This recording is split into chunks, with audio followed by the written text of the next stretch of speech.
I wanted to ask you this one quickly. You don't have to have a long answer on this one, Ashley. You've played against some great players as well, Messi and Ronaldo in your career. Who was tougher to play against? We remember your battles with Ronaldo, particularly down the years. No, I think it has to be, you know, Messi. Obviously, people talk about the Ronaldo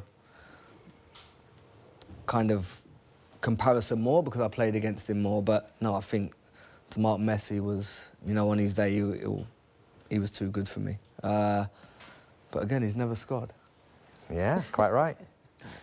Onto your England days. Do you think the England golden generation underachieved? It's a question that comes up a lot.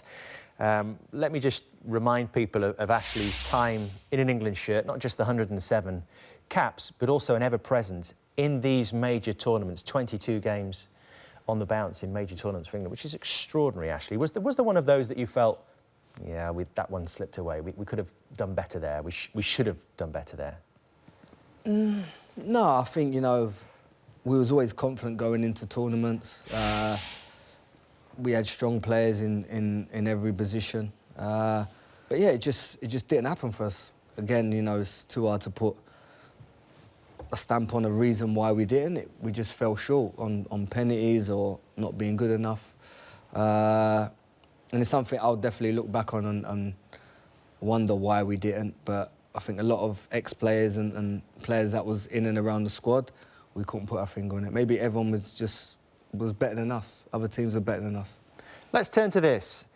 Do you think you were truly appreciated as a genuine world-class player in your position by the English media? I don't know.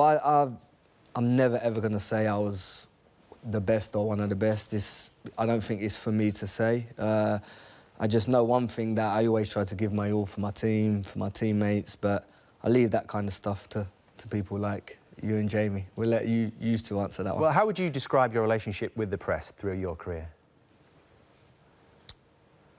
It wasn't great. You know, again, some my fault, some not my fault.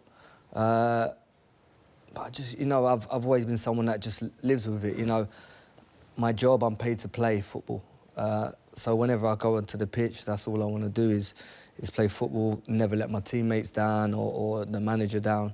So I try to kind of let the negative stuff kind of in the back of my head, really. And sometimes it spurred me on to even play better in games. So, yeah, we didn't have a relationship at the time, but I don't think it was such a big deal that everyone says it was. Well, you actually say about you'd never call yourself world-class, or whether I think you mentioned that the press calling you world-class. You were world-class, there's no doubt about that.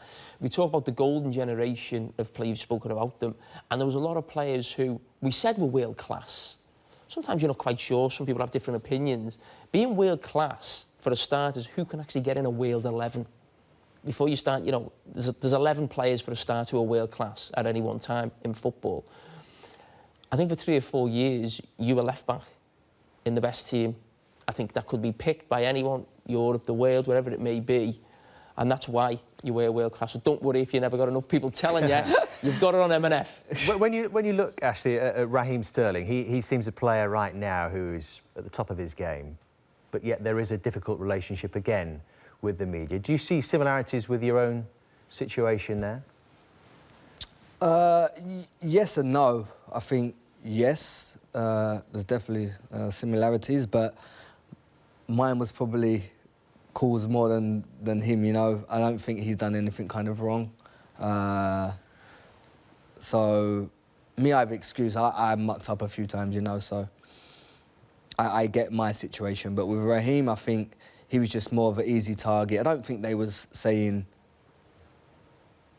stuff wasn't too bad, but it was just occurring every time, whether we went to the shop, whether he bought his mum a house or something. You know, it's just wrote in a different way and kind of put him in a different light, which that's what I was saying in that documentary, that it was something more in terms of it's not just about him, it's something different. You felt it was racist?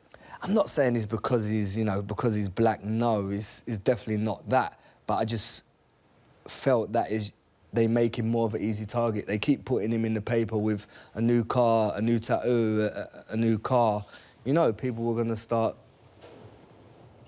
to think different things, and you're going to have that stigma with it. And I just felt it was a little bit too much. Do you think that was what was used against you?